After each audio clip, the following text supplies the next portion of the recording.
Saido. Saido. Said. Said. Yo! Said. Yo! Said. Kumbono gahunga bite? Said. Kumbono gahunga. Manzi.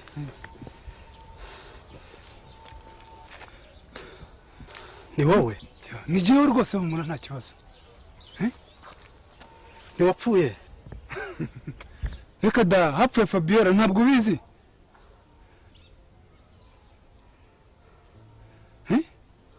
Ndi muzima. Ni jewe rwose humura. Ndi muzima. Humura ni jewe. Saido. Manzi. Amakuru yawe. Manzi. Yewe. Saido.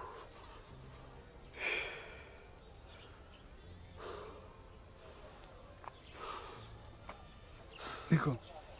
Yawe. Humura ndi muzima. Usko nangize ngo mpuye n'umuzima. Oya rwose ndi muzima. Utuye hese? Hari hakurya hari do. Kuri ya nzu urebe. Ahubwo tugende nkwereka mu rugo. Yawe. Humura ndi muzima rwose. Sha tugende. Bana we. Humura ndi muzima rwose.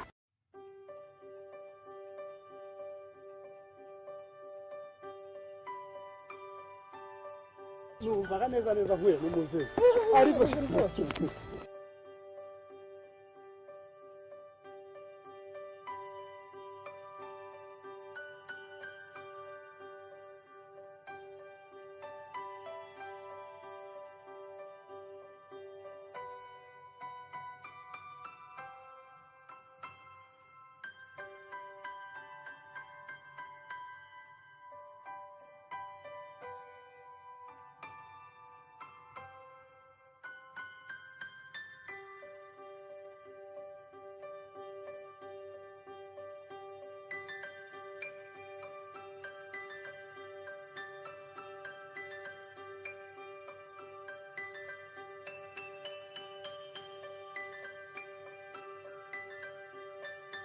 Mana nyagasani ndahera yimvuga ko Manzi yapfuye mbekera ababyeyi be ndahera ko Mana sinibambaza icyamwishe ndabigirane Mana wenda bigenzane mbivuge se oya ntabwo ngomba kugira icyo mvuga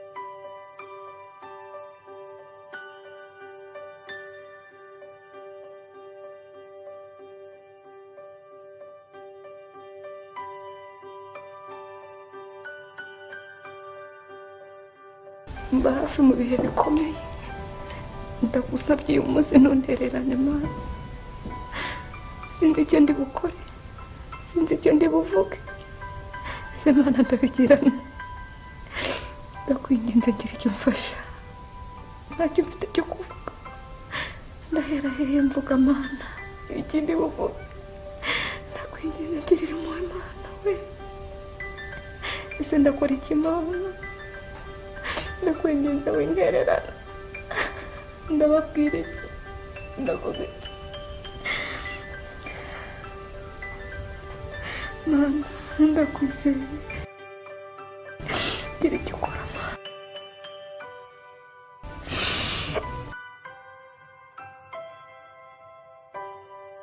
byose niwe mbiharekeye kandi ndakwizeye ko hari icyo uri gukora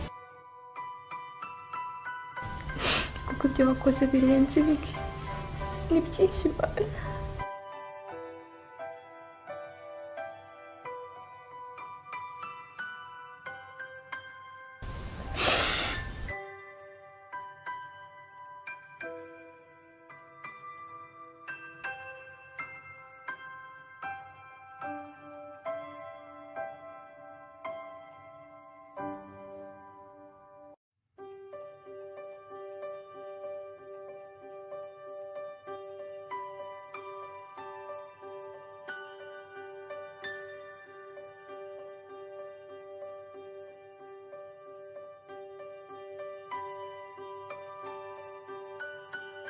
Seda, kugeza n'ubu ubuzima mbayeho ntabwo ndabwakira. Nyuma yo kubura umugore wanjye sindiyakira na rimwe, ndetse nawe mfite nihahamuka, mpora nihahamuka mu mutwe wanjye. Fabiola yarapfuye, ubu se ntabyazi?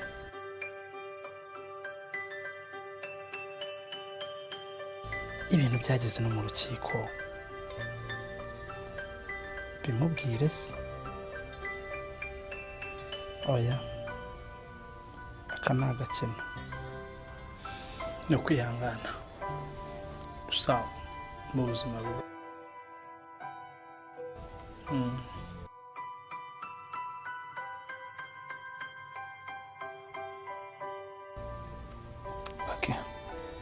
Impamvu yo kubitindaho, nakwicishije amagambo sinakubaza icyo bakwakiriza.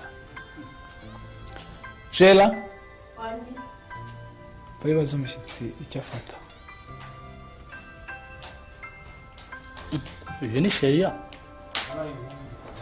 Sheria, aho neza?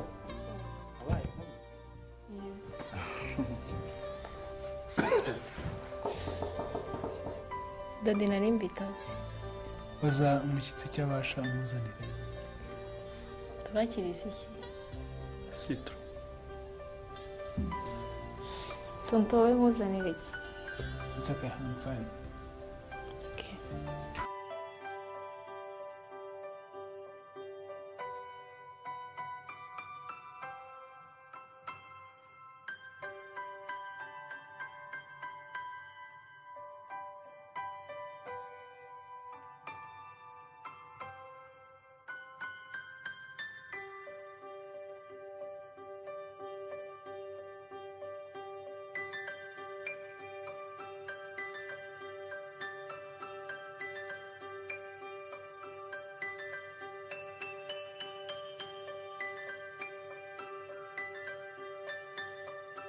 Enjoy. Thank you.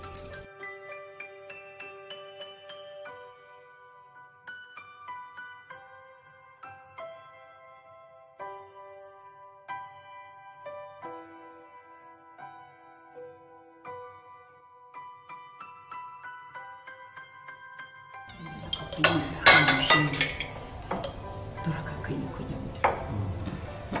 Ese ubu ngo umugabo yarya inama z'ingenzi.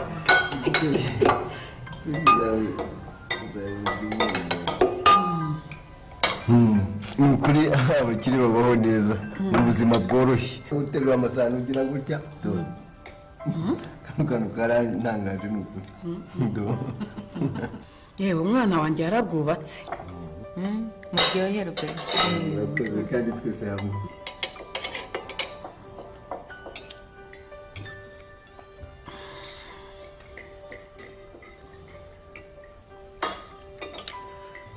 Mfite ikibazo nyamukuru.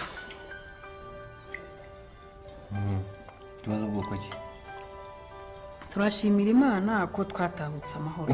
Amen, haleluya. Imana ishimwe cyane, Deogratias, Imana irakarama. Imana nishimwe. Amen. Umwana wanjye Manzi ariye ko ntamubona hano.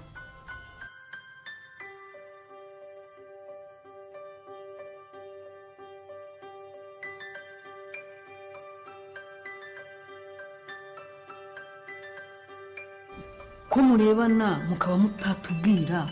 Nimutubwire. Babwire cyangwa mbibwirire.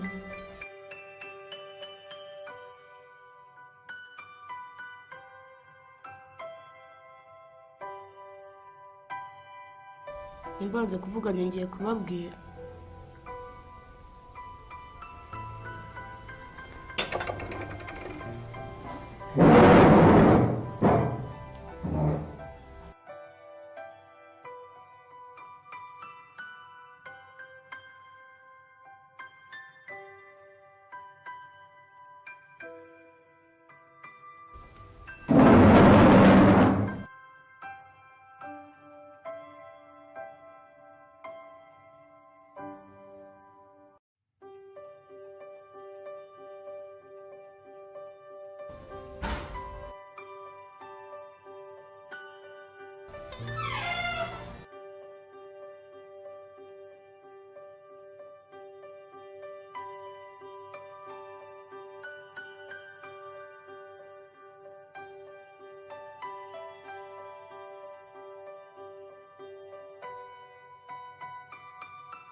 kasariho gasara wisanga wicaye ku ishyiga rishyigikiye rya nkombe rya bega rya babinga mwakaza neza ababyeyi.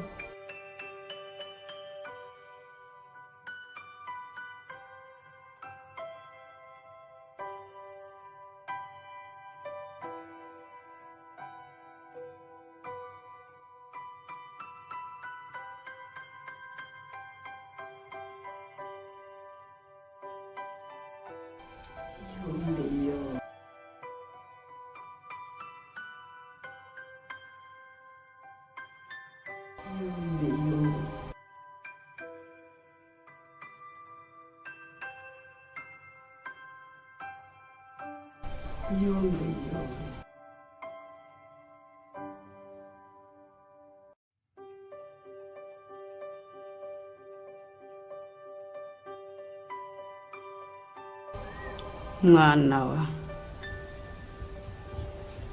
karame mubyeyi. ko mbona uri gucika intege gusa ndabona izindi mbaraga zirimo kukurwanya. ntacyo ariko humura, wabonye uriya mukurambere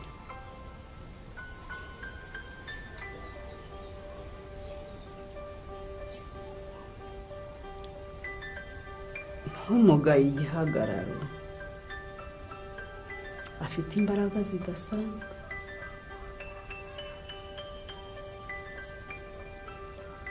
igihe cyose uzajya umukenera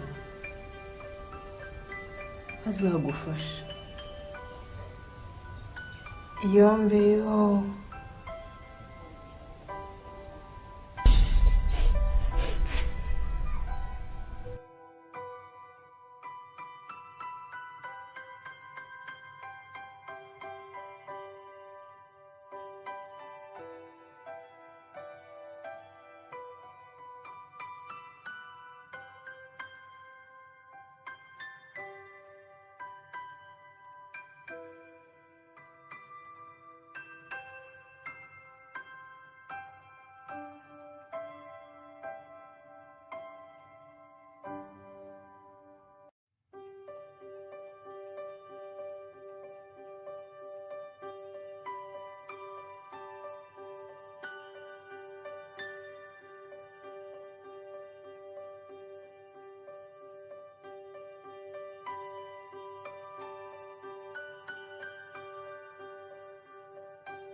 Karim. Saido. Biteze. Dash. Eh.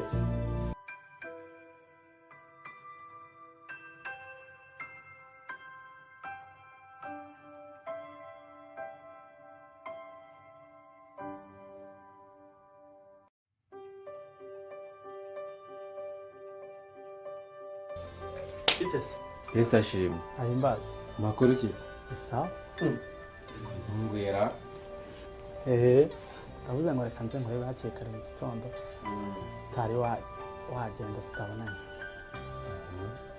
Sa. Karim. Ndakumva.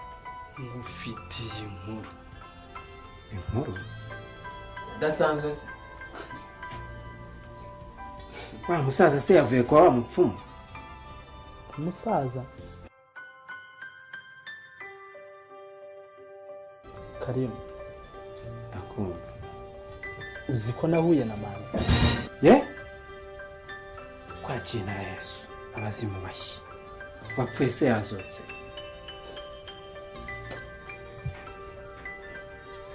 uko ubitekereza uko nanjye niko nabitekereje kuko twarahuye ndirukanka cyane kugira ngo ni umuzima kandi n'ikimenyimenyi twajyanye iwe turaganira. iyi nkuru se Fabiola arayizi Fabiola icyakubwira ko Manzi nawe ngazi ko Fabiola yapfuye. Saido ntabwo ibyo uri mumbwira ndi kubyemera nari ngiye ku rusengero reka dutambikane iyi nkuru ugenda uyima neza sawa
Yombeyo.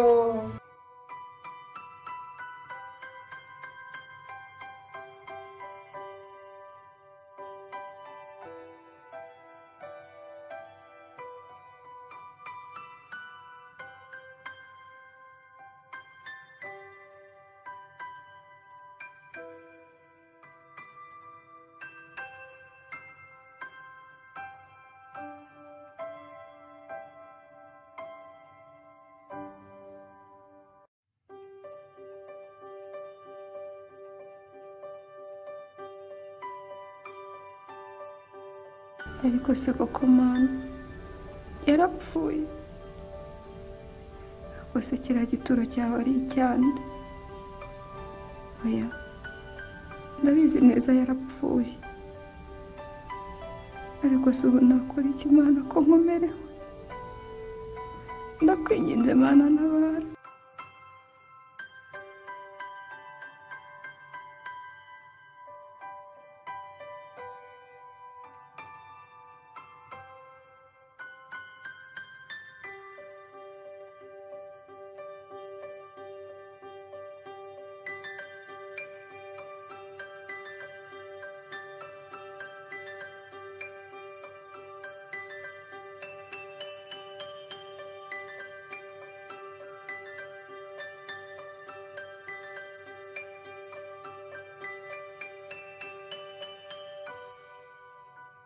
Mana ubuzima ni danje se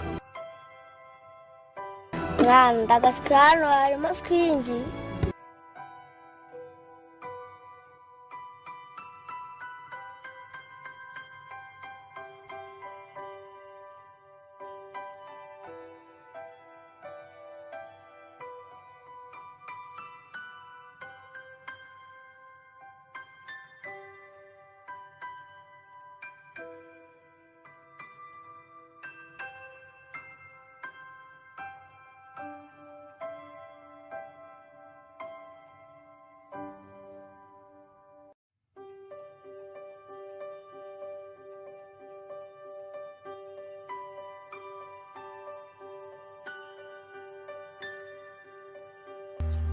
yombe yo.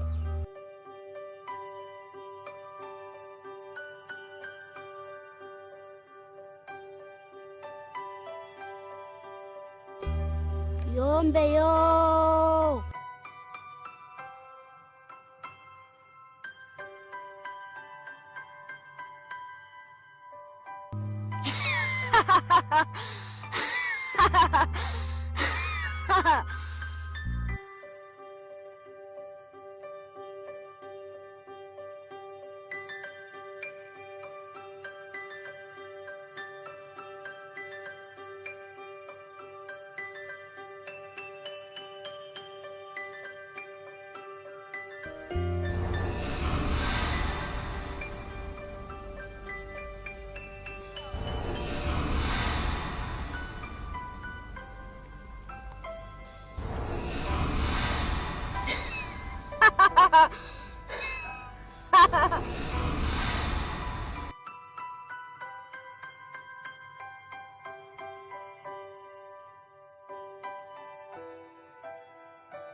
Nikodi. Akobute. Nanjye ngo akoguteta. Cyangwa wakagome. Ndakubaza umwana wanjye Nikodi. Kutambwira. Urutwe ruri mwiki. Rutekeye mwiki. Ariko mana we.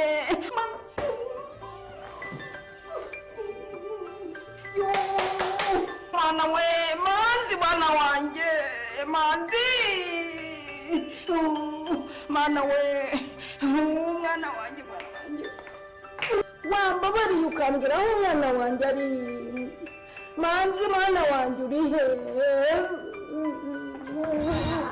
Nuhara.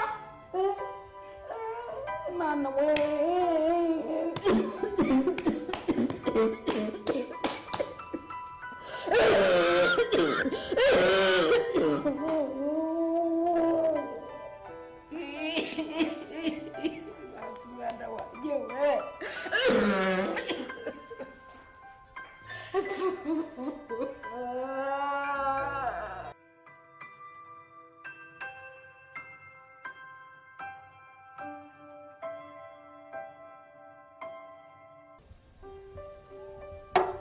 Saido, karibu sana kandi muryoherwa. Murakoze. Aho uwo munsi ubwo twahuye ugifite igihunga ntitwabona n'umwanya wo kuganira, ariko ubu ngubu rwose mfite n'amatsiko y'ikintu ushaka kumbwira. Byari hatari gusa urya munsi twaraganiriye, rimwe twagiye tuvuganaho nawe wambwiye, ari na mpamvu yatumye guhamagara ko ushaka kuza tuganire. Yego. Hari ibyo wambwiye ngo Fabiola yarapfuye. Uri seriye? Saido, urabona mfite umwanya wo gutakaza cyangwa nirwo mvuga aya magambo ansesereza? Ntabwo mfite umwanya wo kwishinyagurira. Manzi, ko ngiye mpamya ko Fabiola atapfuye. Fabiola ni muzima. Saido, njyewe ubwanjye nageze ku gituro cya Fabiola, hariho n'ifoto ye, ndetse kigeretse kuri ibyo namwiboneye n'amaso yanjye bamurasa. Sinzi rero ibindi uvuga ahantu waba wabikuye.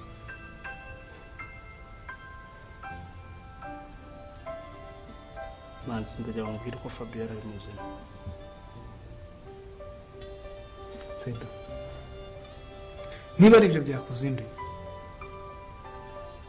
ndagira ngo nkubwire ko ntakeneye kongera kumva ndetse n'inshuro n'iyi nimwe mbwira ayo magambo, kuko ndabona usa n'umuntu waje kunshinyagurira. Sinshaka kongera kumva umbwira ayo magambo,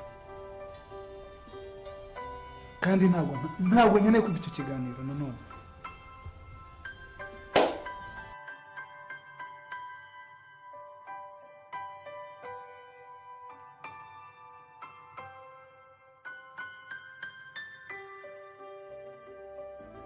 Fabio, Karame. ndabona hari icyo Imana yakoze.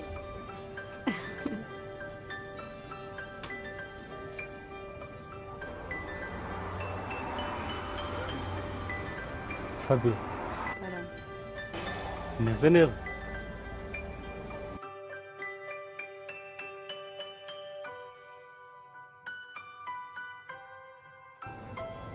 Umeze neza.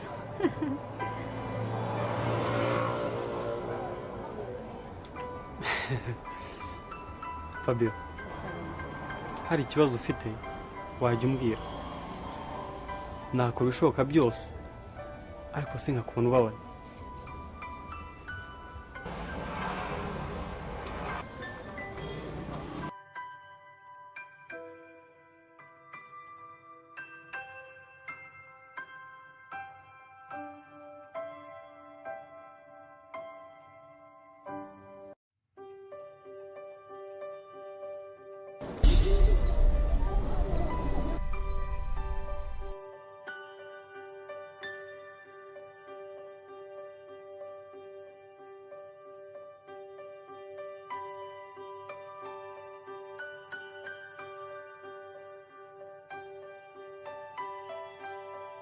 Yombeyo.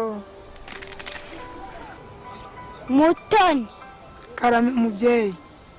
Ndashaka kunzanira umutima wa Karimu. Yego mubyeyi.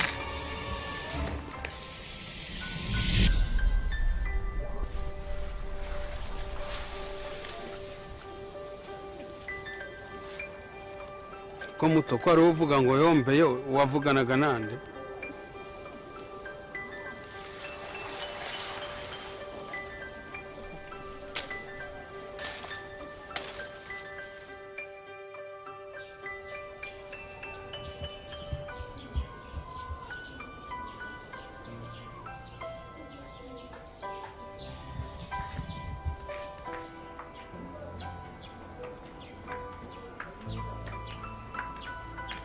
Mva rero wa mugore we, nabonye waranze kumbwira aho umwana wanjye bamushyize. Ubu ndagiye ngiye kumureba, uzagira amahirwe nzasanga atarapfuye.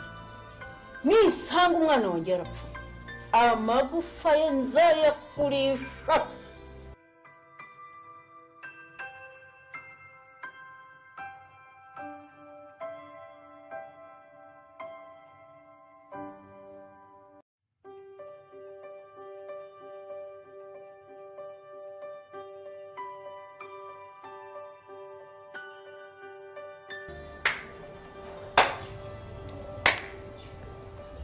Wumvishije ibyo nyina w'umwana yakubwiye wamwicanye we. Inkozi y'ibibi gusa.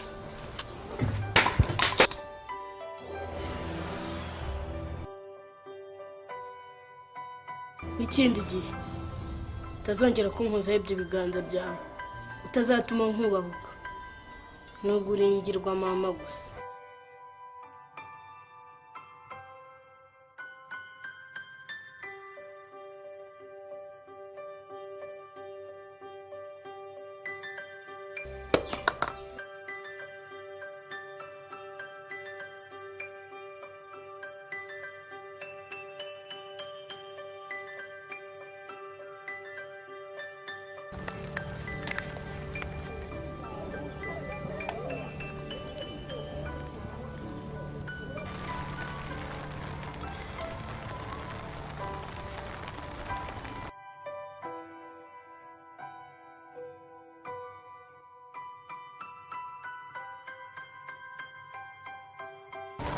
se wowe ko ndeba wicaye aho ngaho ibiti byawe muto narwaye kandi nta mafaranga njye kwivuza dore wanze no kungura mituweli kandi wowe warayiguriye muto wampaye amafaranga njya kwivuza ko narwaye ngo iki Diaro uravuga mituweli uri gadi se uri sibo uri igiki muri abo bombi umva Diaro umwaka wa mbere ngomba kuzabanza nkubakira inzu gadi umwaka wa kabiri nkubakira inzu sibo dore wanza kuvuza ku mwaka ugira ka ariko ubwo ku mwaka wa gatatu koko nzaba ntarapfa uko muto erega Diaro wigira ikibazo erega uramutse urapfuye nta kibazo ntiwabura ugushyingura ariko muto namutse mpfuye ni ukuri ko Imana wagutinyaga yagutinyuka wese uri umugabo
amakuru yanyu amakuru ni meza pastor muragenzwa n'iki se ko tutabamenye bambwiye ko uri umukozi w'Imana hakaba hari icyifuzo narinzanye kugira ngo umfashe Imana twizera kandi dukorera ishobora byose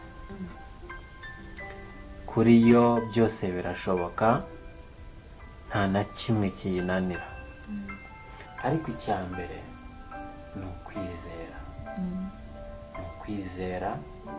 ukizera ko Imana ishobora byose ukizera ko nta kiyinanira ukizera ko hari icyo yakora ku byifuzo byawe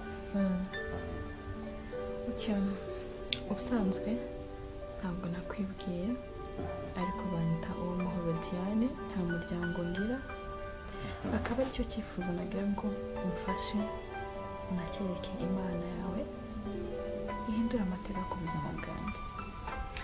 Okay Diane, kugira icyifuzo kandi ukaba ushaka no kugishyira imbere y'Imana icya mbere ni ukwizera kuko ku Mana byose birashoboka kandi Imana twizera kandi dukorera ifite byose.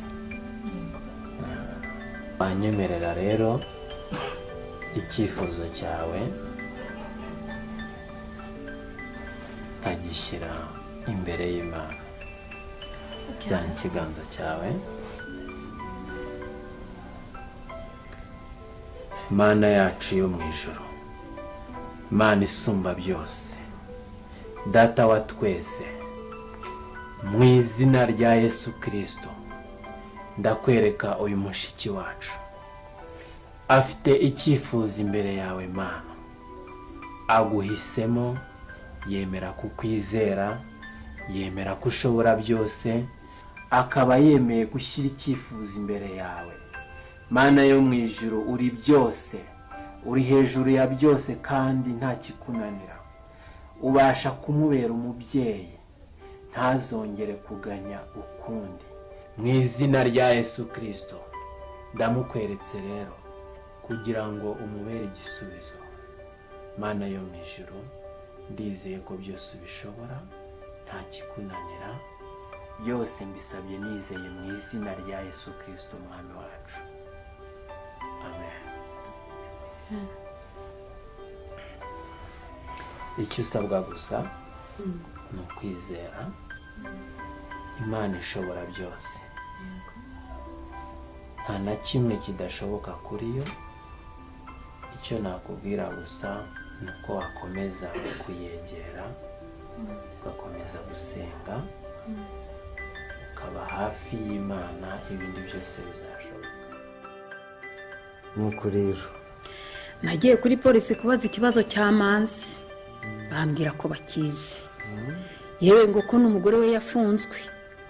Ngaya makuru mfite, ariko bambwiye ko nta gihamya bafite cy'uko yapfuye, kuko bafite ibimenyetso byerekana ko yibwe kwa muganga.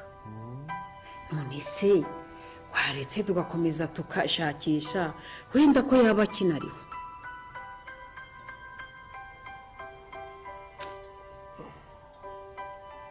None se iki gihe cyose urabona twamushakira hehe kandi gute?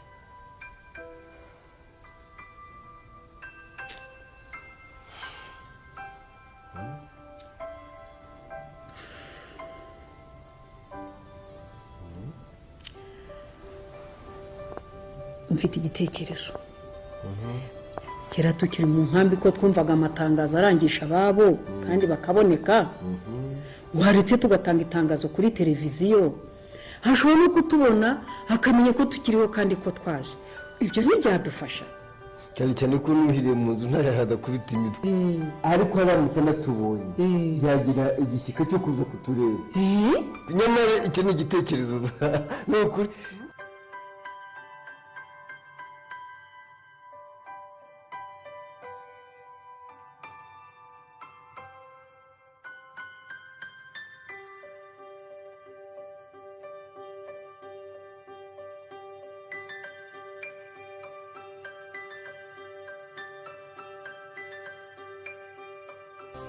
Diaro.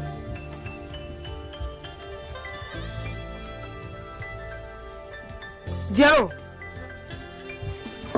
Diaro. Byuka ujye kunzanira amazi. Ariko muto ntuzi ko ndwaye koko. Ngo iki? Ngo urarwaye? Wafashe si ibyatsi hari kuvuga utukamo. Fatwa se kandi urasweyo. Ngo ndasweyo. Asweyo nyine. Ngo ndasirweyo. Ngo ntiyabaga byabaga. Fatwa. Nta n'isoni. Ndarwaye. Genda ujye kunzanira amazi. Ndarwaye rwose. Ariko se wagiye rwose ko ndwaye. Ngo iki? Ariko urubahuka koko. Akira. Fatwa se. Fatwa se. Ko ndwaye wambabare nawe ukajyayo. Uka. Genda. Genda Diaro.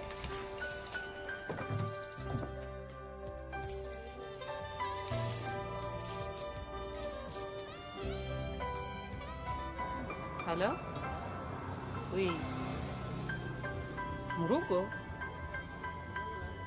None se Dani urabona hano nahasigana. ndaje.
Niko Diaro.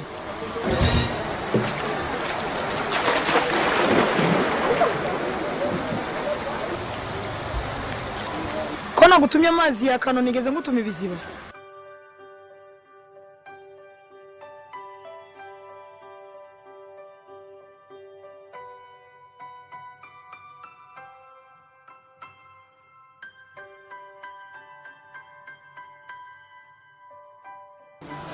Ngwino hano.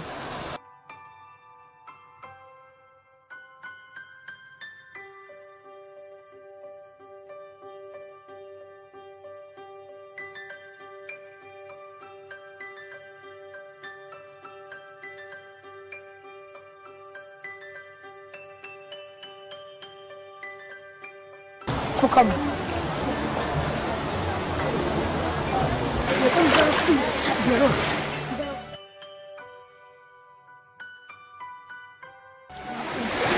Sinakuja kwanza hapo. Sinakuja kwanza hapo.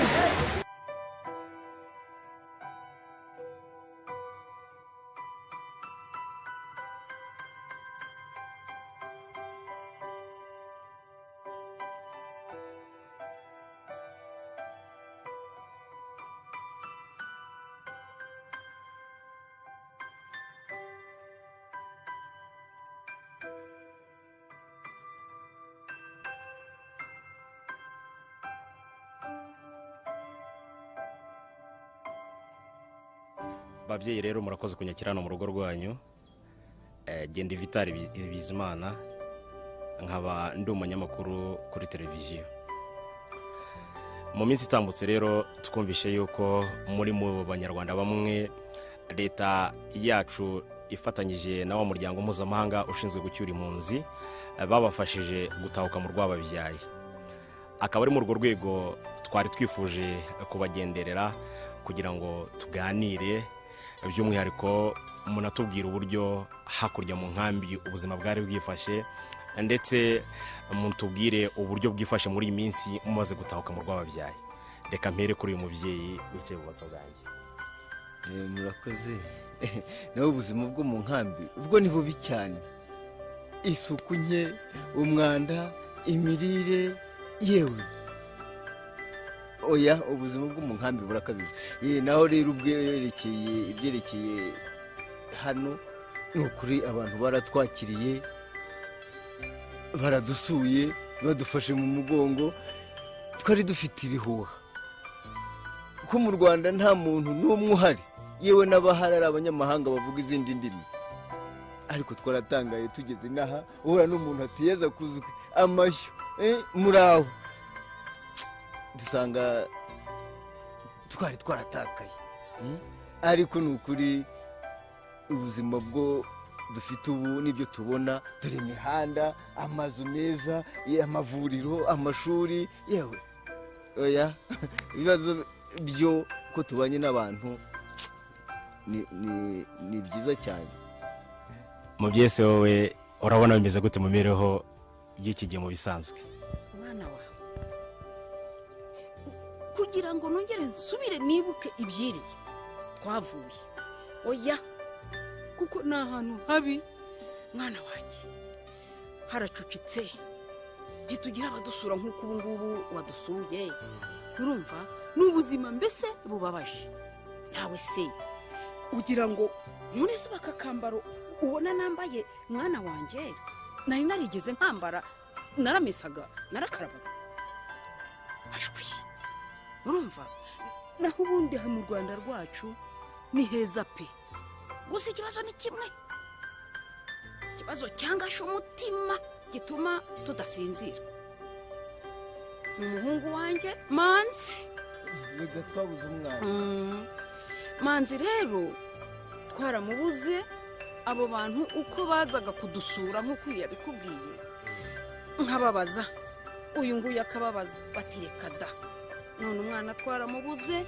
mbese twagize agahinda ariko twari twarageze kugira igitekerezo ndetse tukivugaho njye n'uyu ko tuzaza gutanga itangazo kuri televiziyo none rero umwana wanjye ndishimye ubwo nkubonye hari icyo se bazatumarira muri ibyo bizungu byanyu abanyamakuru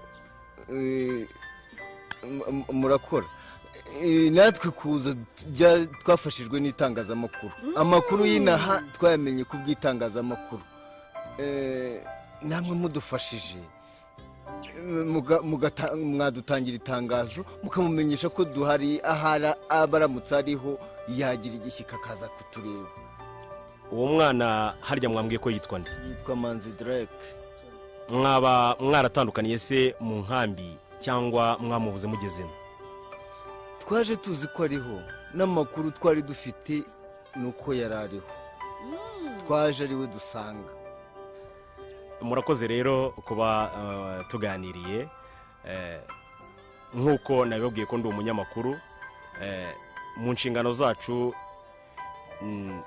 ni bimwe dushinzwe byo kuba twagera ku baturage kugira ngo twumve ibibazo byabo byaba ngombwa tukabera n'umuyoboro kugira ngo babashe kugera ku bisubizo by'ibibazo byabo ndagira ngo romba mubare impungenge ku kibazo cy'umwana wanyu mwabuze ubwo tuvugana ubu iki kiganiro rwose tugiranye kinyura kuri televiziyo ndumva umwana wanyu niba akunda kureba televiziyo iki kiganiro namara kukibona azahita asobanukirwa nuko mufite ikibazo cy'uko mwamubona hanyuma ashakisha uburyo yabageraho ndumva ari ubwo buryo nabafashamo kandi itangazamakuru rwose rizabafashamo turimo rero turagana ku musozo w'ikiganiro cyacu turimo twegera umusozo nagira ngo mbasabe mugire ubutumwa mwagenera bamwe mu baturarwanda nabo baba bafite impungenge zo kuba batahuka mu rwababyaye bagafatanyiriza hamwe kubaka igihugu cyabo n'abandi baturarwanda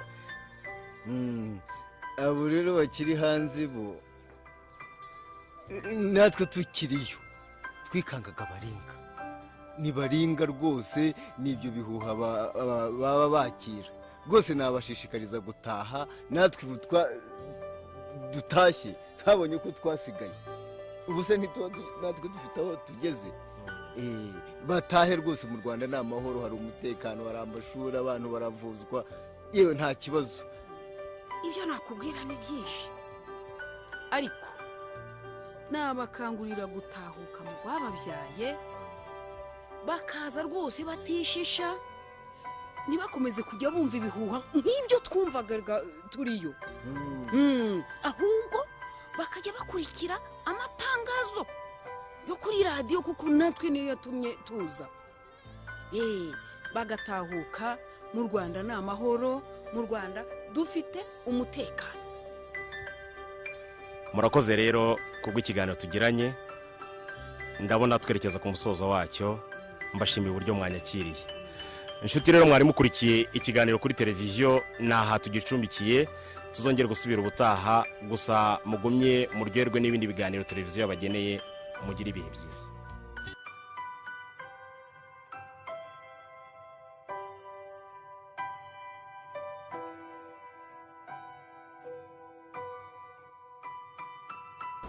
Buraya hese ugiye mu duki mwana we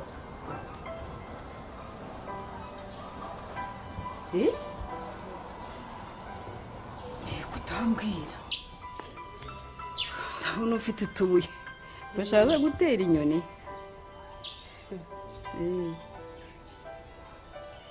ariko se mwana wa isoko ntamubona yaba yaragiye kure ese nyaguko ntabwo wari uzi ko papa yapfuye ugize ngo iki mwana wa